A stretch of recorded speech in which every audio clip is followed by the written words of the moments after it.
You already know what it is. This Shit Stop podcast in the building. Another day coming to y'all. Me and Johnny Tsunami giving y'all a review on this power thing. We've been watching it, chopping up. Had a lot of shit to say about it. Was like, why not discuss it with the people? You know what I'm saying? But definitely shit look a little crazy right now. We in the process of moving. You know what I'm saying? Trying to do something better. Upgraded. So, definitely be on the lookout for that. Everybody that fuck with us, thank y'all. Everybody that swung through here and showed love, good looking, you know what I'm saying? Because without this, we couldn't get to where we going. So, you know what I'm saying? But Power, Raising Kanan, Part 1. Anywho, like I said, like he said, I'm Johnny Tsunami. Like and subscribe to the page, please. This Should Stop podcast, just how it sounds. Subscribe, like, and talk your shit. It's free. I swear to God. Like Boss Man said, we talking about raising Kanan. And when we meet Kanan, this is a good one. When we meet Kanan, he's a little kid getting beat up and bullied. Not the Kanan that we came to know at first. His mom's bring him back to get his change, get his get back after he's crying. Are we still doing this nowadays? And if we are, is that okay or is it frowned upon? As far as like, oh, you better not come home with that shit, or I'm gonna beat your ass, or we going down there to fight right now, that type of deal that we used to do back in the day. I think parents are still on that, but shit from what we see, the look of it, motherfuckers get killed for doing that shit nowadays. You know what I'm saying? Like, you used to could go throw hands, bring your son back. Yo, which one you gonna fight with all of them? You know what I'm saying? But I definitely think nowadays shit is more dangerous in the process of doing that. For an average kid, just mother that ain't taking no shit. It's dangerous for the children or for the parents or both? I think both. But one thing about it though, it was more respect back then, and parents really wasn't for that shit. Like, a motherfucker coming home crying, that shit we was definitely going back to where this shit happened. Like in the 90s, that was real prevalent. Even my mom's being a single mother. Like, I remember that same situation happened.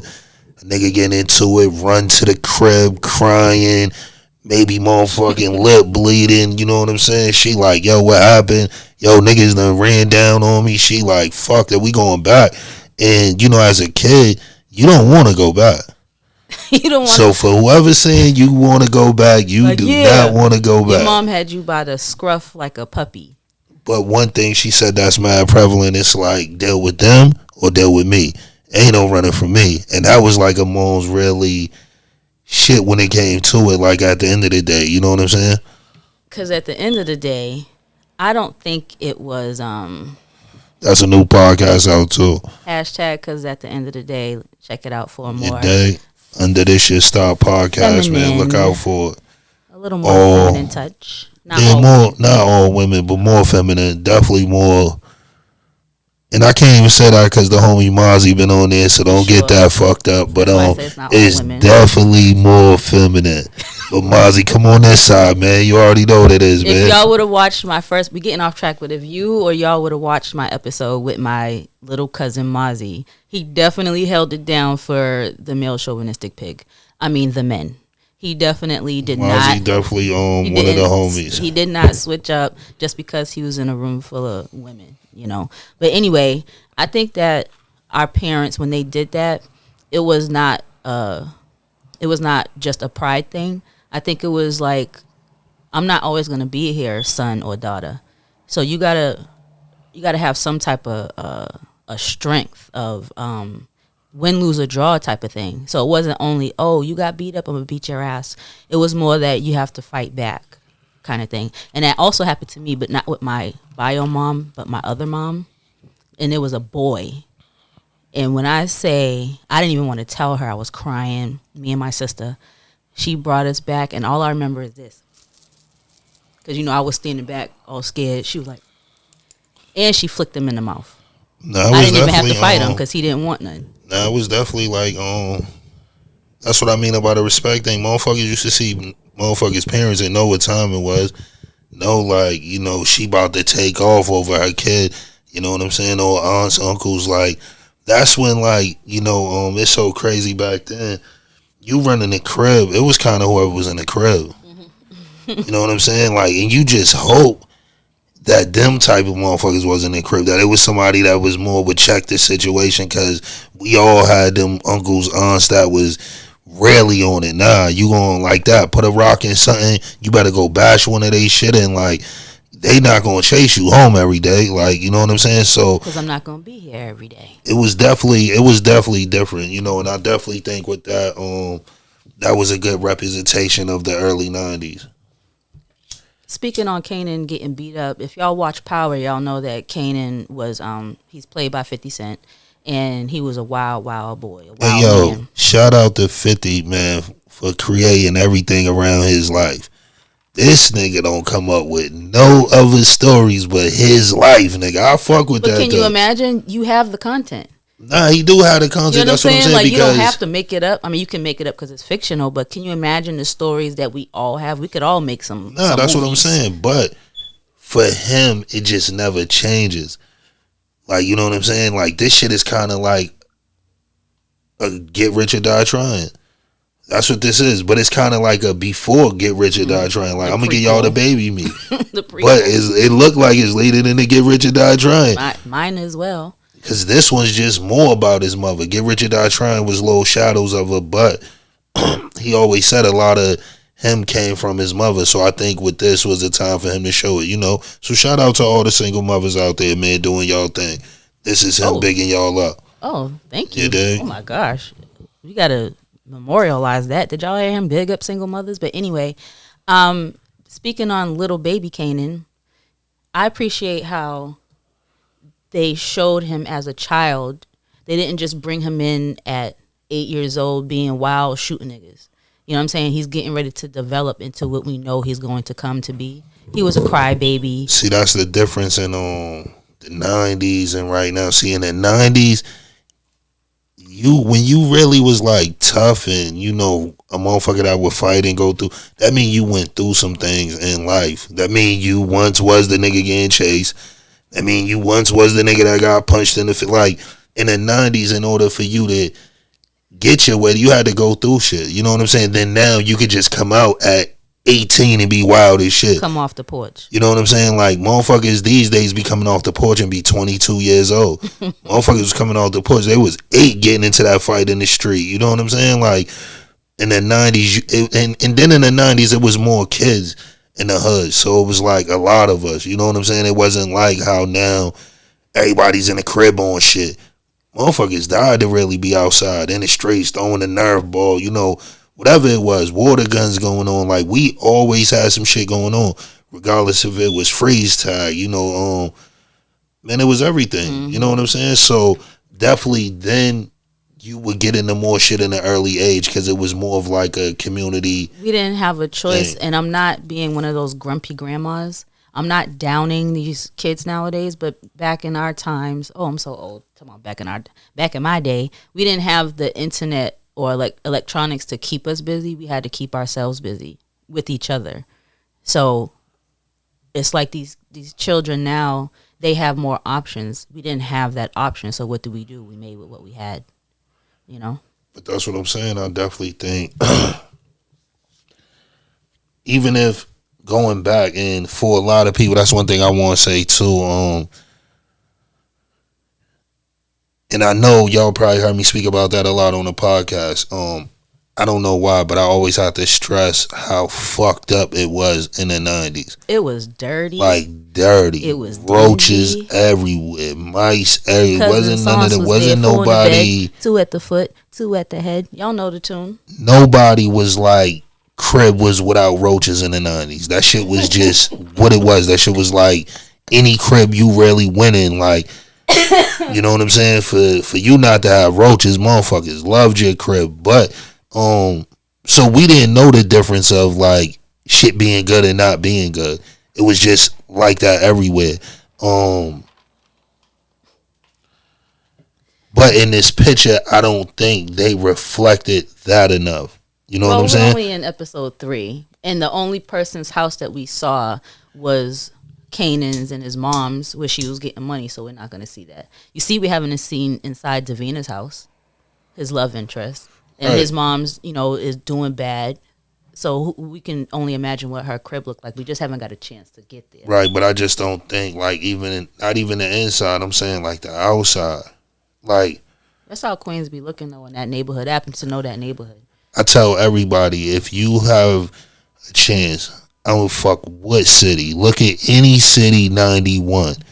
It ain't gonna be where the fuck you live at. Look at where you live at in 91, and I guarantee you be like, damn, this is.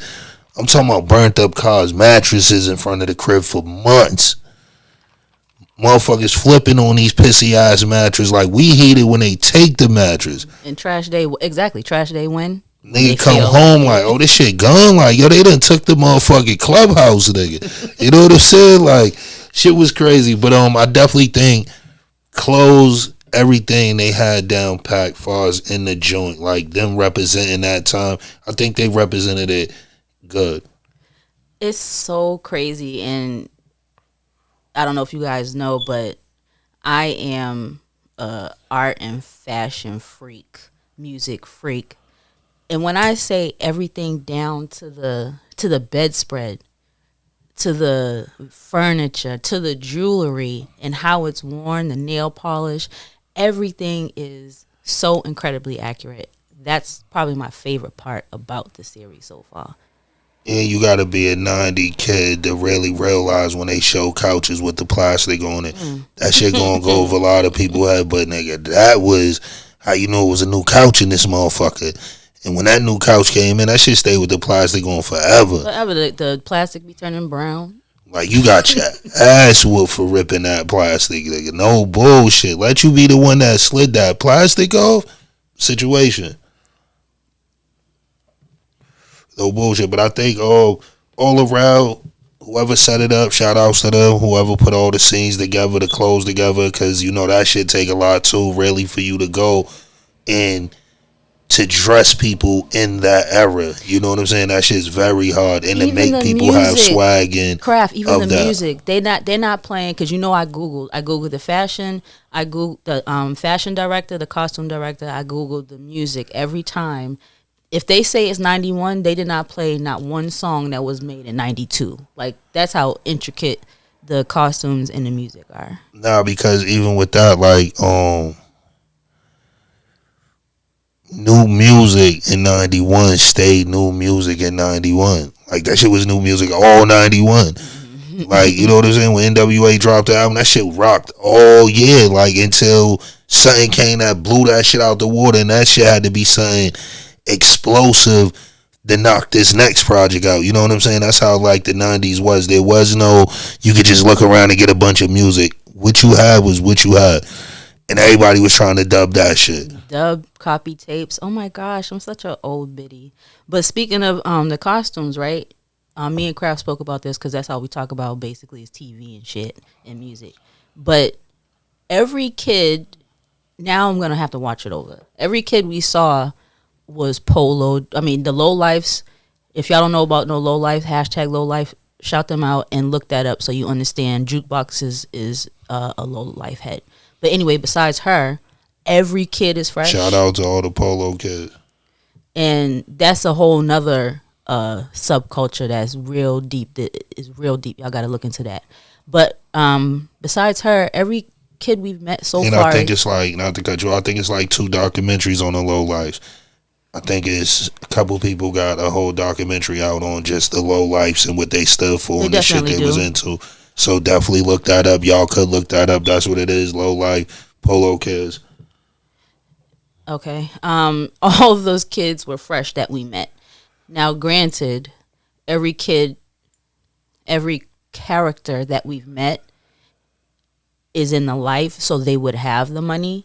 So now that I'm going to rewatch it, I'm interested to look at all the extra kids, like the extras in the backgrounds. I'm hoping that not every kid is fresh to death, because that's definitely not how Nah, but it wasn't. I brought that up to you that they had every kid fresh, and that's one thing I didn't like because the '90s wasn't like that. Like, not to say every kid didn't have a moment, but far as like certain shit being worn, it was only a couple kids. Like, because shit was different. How now we look at a $200 pair of sneakers, that shit wasn't looked like that in the '90s. I don't give a fuck if your people's hybrid. That shit wasn't looked at like, yeah, go get them shits because we had so many other shits. Like, and one thing you got to remember too, Boston is Adidas city. So a lot of us parents was into Adidas. They wasn't even into all that other shit. Nah. Like, my mother and father was straight Adidas motherfuckers. Like, my mother always picked Adidas over everything when it came to her getting me sneakers. You know what I'm saying? Shout out Mama D. Till this day, she don't play about her dogs. Oh. But even so, like you brought up a point where even if your parents had it, like, yeah, I could have had me an 8-ball jacket if my parents wanted me to, if my grandparents wanted me to, but they was not having it. People was, back then still snatching chains, stealing coats, all that type of wild shit. And stealing coats was very prevalent in the '90s. Like, niggas was getting their jackets. That's what I'm trying to say about far as like everybody having it. It wasn't even a lot like motherfuckers couldn't get it. It just was like, it was a problem with you being a shorty moving around with that type of shit on. For you just to have one of them jackets, motherfuckers know your shit could get taken. You know what I'm saying? So a lot of shit wasn't about like everybody not being fresh. It was a lot of parents that just was like, yo, nah, I'm not sending you to school, and I feel that's putting a target on your back. You having an 8-ball jacket, you having on some snakeskin Timbs, triple fat goose, Philly blunt jackets, Adidas tracking jackets. Like, it's so many jackets back then. First downs was big. I remember when niggas getting their first downs tucking, you know what I'm saying, off their back. You know what I'm saying? So a lot of shit. And then, like you said, we got to see how they gear up into the '90s because that was just '91. So '91 is like the top of '90, even though '90 was critical. If a motherfucker could remember '90 in Boston, damn near looked at like colors except for red and blue. It was fitted hats, like no bullshit. Couldn't wear no team. Well, I couldn't. Even though my family's heavy into sports, I don't give a damn what team it was. It could be the Cucamonga Cracker Killers. You couldn't wear no team in my house or outside of my house anyway. Nah, the motherfuckers definitely wasn't for you. I remember shit, like, niggas' parents wasn't even for them wearing they neighborhoods hats. Like, no, that's what I'm saying. You couldn't shit. Wear like, no team. Like, never mind, no. So just cut everything out. I remember when niggas used to try to get little hats that like nobody, and then run into some niggas that use it like, yo, fuck, I'm gonna get a Bulls hat. And then run into some little side street niggas like, yo, we did Bulls such and such. Like, what was the Norfolk Bulls? Like, it was bad shit. Couldn't have one team. There was no scouting. Team that wasn't tooken. Like, yeah, that's how it really was though. Like, cause I even remember us being young. You know how we came with the Yankee shit. It was a playoff New York shit. You know what I'm saying? And then we flipped it, bounced it for young niggas. But we really did scout mad teams. Like, I can imagine the sit down. Yeah, like the sit down was crazy. Like, everybody running through teams. Like, but that's how the '90s was though. Now, and I think they played Kanan Moms good. I love her position. I love her, even though now we got to talk about Raquel, Kanan's mom, because she was a doting mother. She just happened to be a drug dealer. Now, I really appreciate the dichotomy of her character because one hand you can say she's a bad mother. Not only is she a drug queen pin in the hood, but her child, is aware of it. On the flip side, she wasn't playing about his education. She wasn't playing about him moving up, doing something different. So I appreciate how we have to think about her in two different ways, and depending on how you grew up is the way that you're going to receive her. I think think most people from that generation is gonna receive it well because everybody grew up like that. If it wasn't a mom's, it was an aunt. You know what I'm saying? Some people it was their grandmoms. You know what I'm saying? So, I think a lot of 90 kids will be able to understand that right there. And the one thing I do want to say, and this shit seem like I'm just on a rant defending single mothers today, but God bless. fucking. The one thing about it was from the 90s, there wasn't all this help that we have now. So it wasn't how mothers could just lean on shit. And a lot of mothers, like she said, she was what, 17? Yep. 16, she said. 16. Like a lot of mothers was like under 18 first having a kid. And back then you just couldn't go 16 talking about, yo, so I need a shelter. You know, y'all can put me in the crib. Wasn't none of that shit. That shit took years sometimes, you know what I'm saying? So it was definitely a different plan to where women really had to step up and make shit happen. So I definitely understand both sides to where a person could look at it, you know, from right now. And that's why I always say a lot of shit in the 90s, if you look at it now, you would say the shit's heinous. A bunch of shit. Even shit that we all just thought was cool, you know what I'm saying? But it was the time. That was like I always say, that shit was like maybe the realest time ever. That shit was just everybody being real, wasn't no hiding who you were. Like, it was just different. But then, 2 sentences ago, back up. The resources are different now, but we actually did have support because, like you said, I don't know too many of my peers, parents who weren't teen parents. My parents were teen parents, so were yours. We stayed with our family, so we did have family support. No, I'm saying we have family, but I'm talking about how now you can get all this from the state, from the government. Like, you just couldn't get shit like that. You know what I'm saying?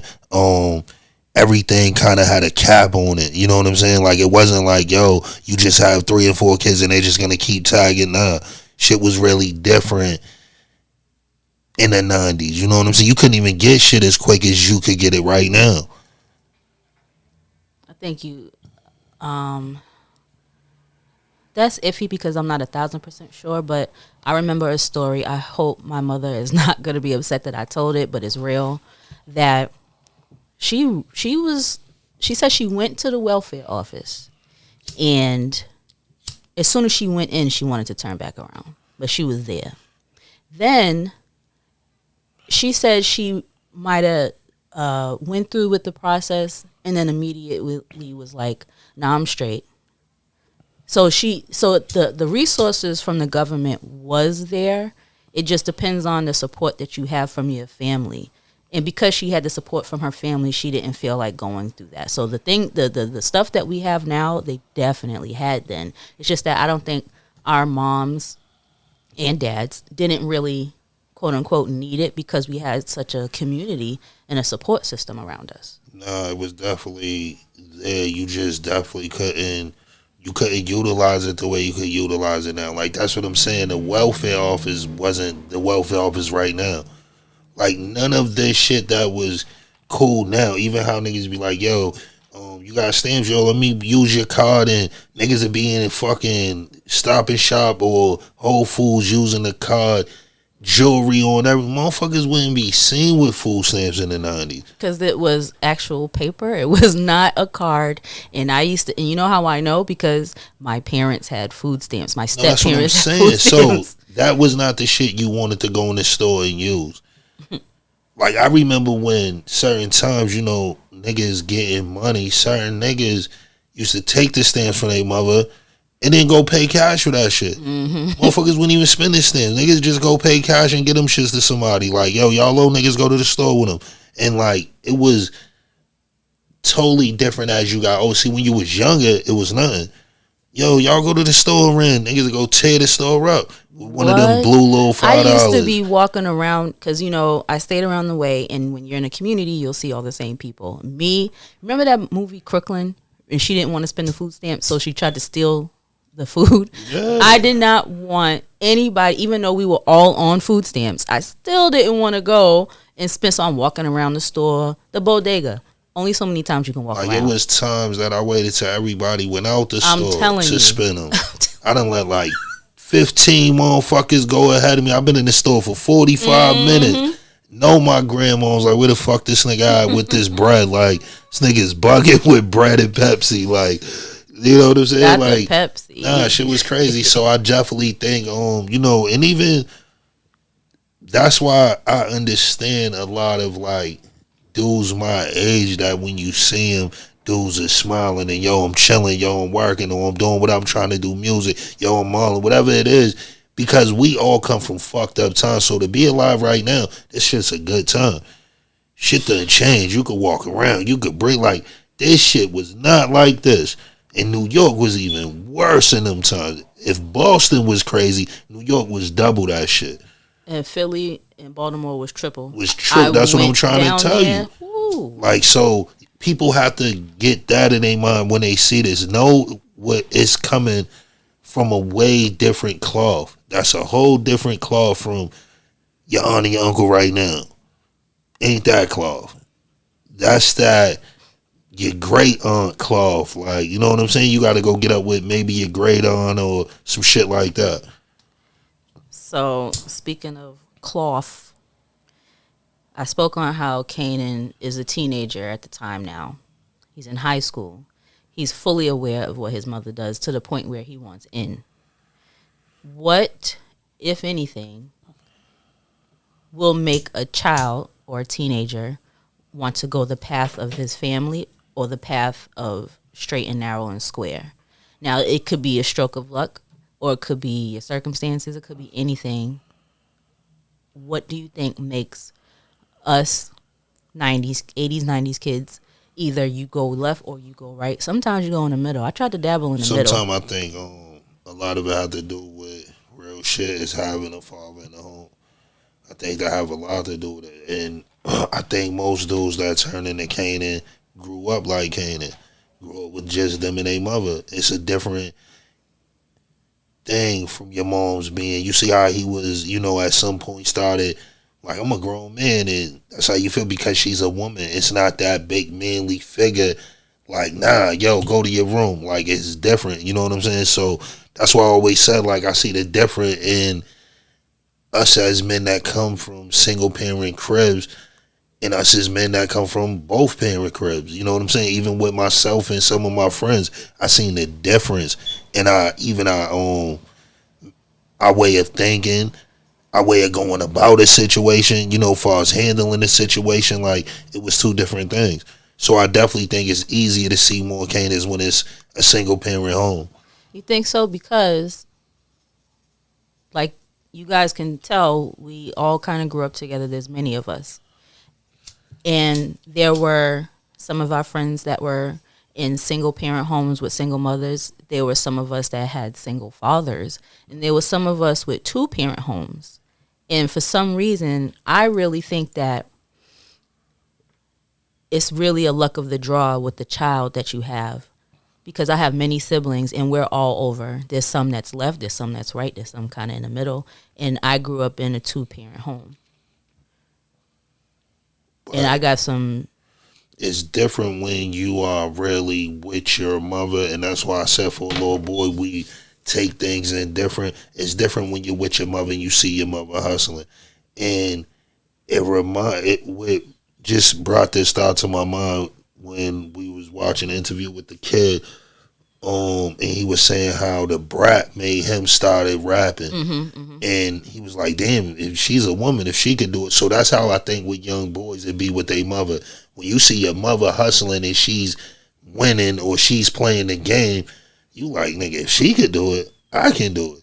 You know what I'm saying? Because you put more strength in you as a man. You know what I'm saying? And when you done seen your mom's juking and do what she do, it's like, nah, if she can do it, I definitely can do this shit. Not trying to be fresh this one time, but if she could do it, I can do it because she's just a little old girl. Nah, but because she's a woman.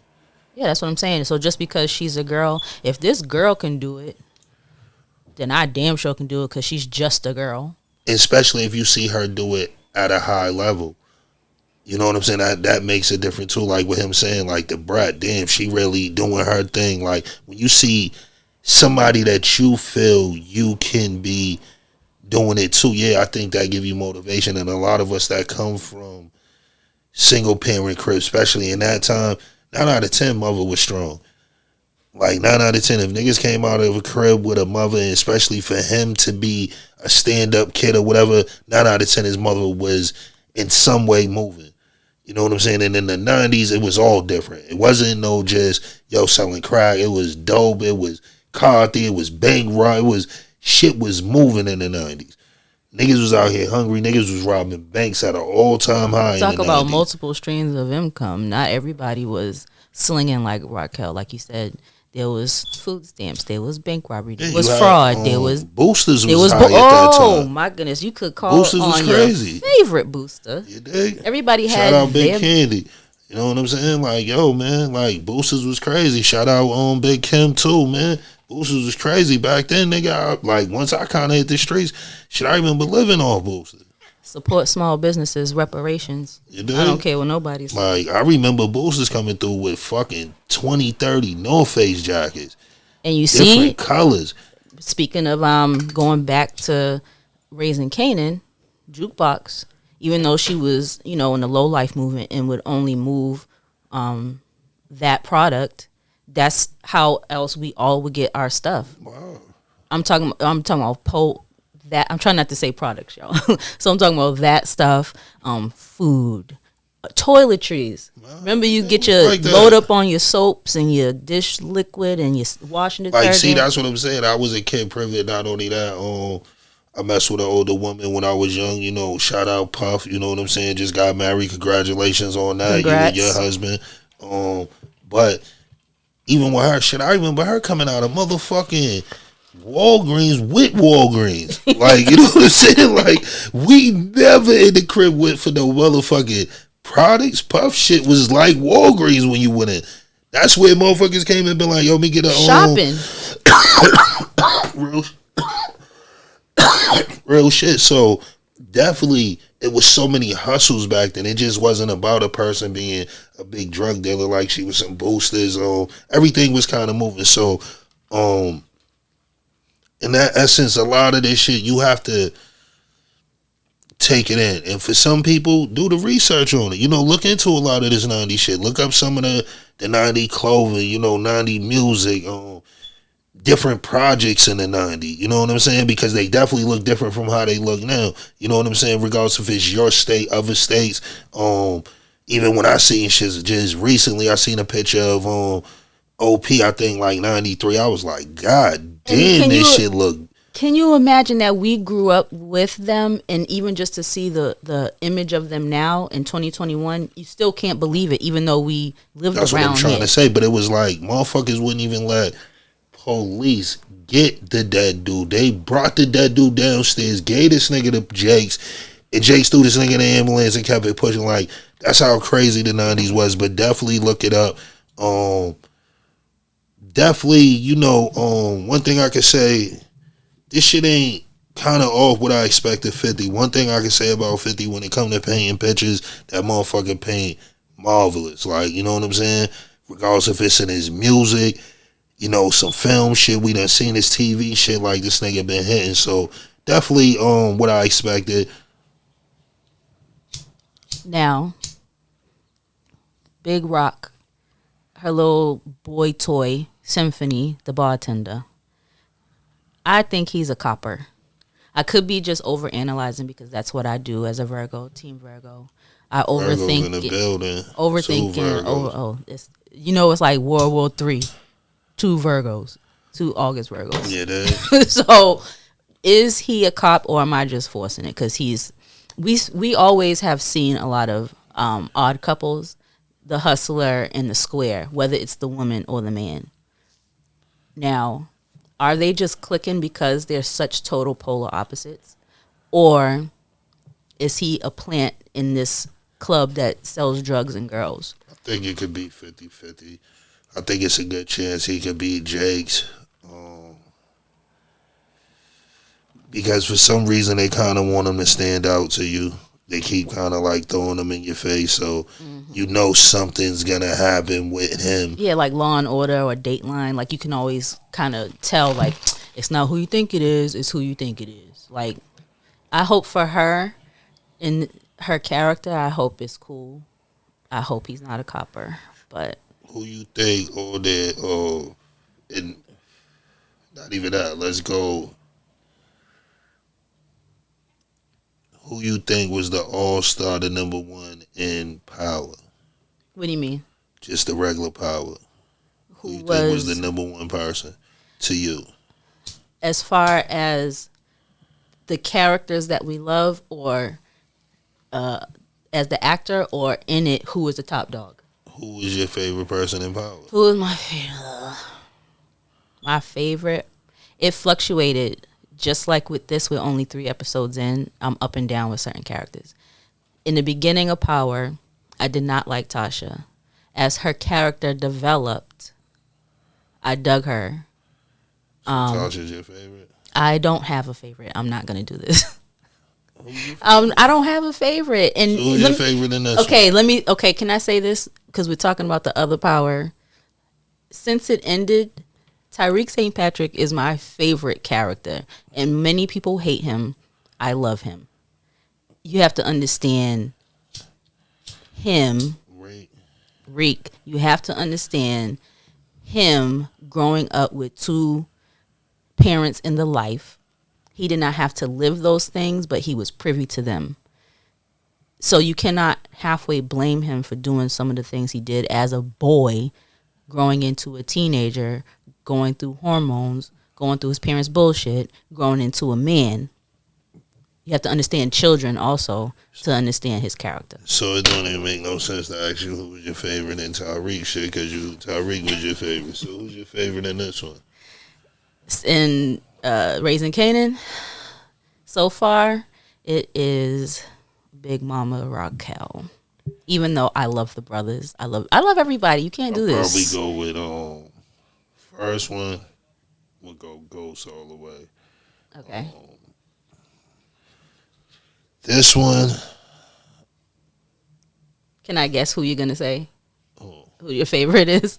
Marvin, the I older like, brother. I like Marvin. Nah, the younger one's more my dude, and I knew motherfuckers would think I would say Marvin, but the younger brother is more the serious one on point that really is more on point. You know what I'm saying? Not And only that's is one he thing on I point, like. That I like the militant shit in a person. he is on point, but he also has a heart.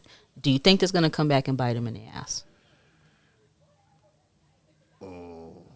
He gets things done, but he's like the silent, militant, strong, silent type that you probably don't want to fuck with.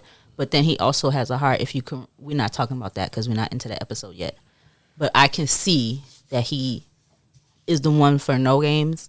Marvin's the silly, tough one. The younger brother is not to be fucked with, but he has heart. So I think the younger one, just spitballing here. I think Rock will probably end up getting murdered for some reason. I just see it coming down the pipeline. and do you think it's gonna be like And I think the between the little brother's brothers are gonna gonna? run shit. But do you think it's gonna be a fight, or Big Brother's gonna be like, you know what, you're right. I know my position. I think more like that. I see it going way more smooth. But yeah, the younger one will probably be my favorite.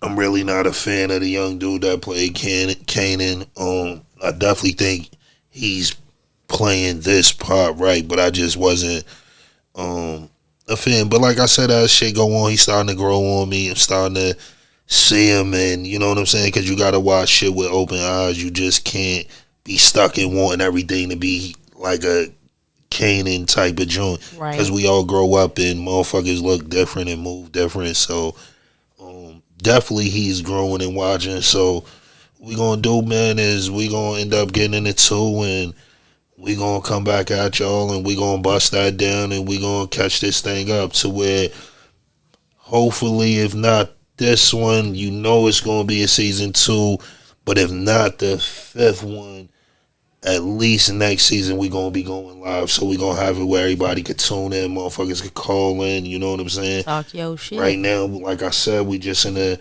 trying to switch over the spots. So once we switch over, get everything lined up, Wi-Fi, all that shit. You already know we right back at y'all. But in the meantime, in between time, please check out the YouTube page, This Your Stop Podcast. On YouTube, subscribe. It is free. Like and talk your shit. And check out the merch. Show us. Yeah, this shit stop. This shit stop shirts. Got more shirts coming in, but we got a couple on deck. Look at the website. Website's just going up. Thisshitstop.com. Go up on there. It's gonna have the videos, and at some point we gonna start putting the videos there first. So definitely stay tuned in with the website. We're trying to just build it. You already know everybody that's been fucking with us. We just on a come up. So, just come up with us, man. You know what I'm saying? We building this thing.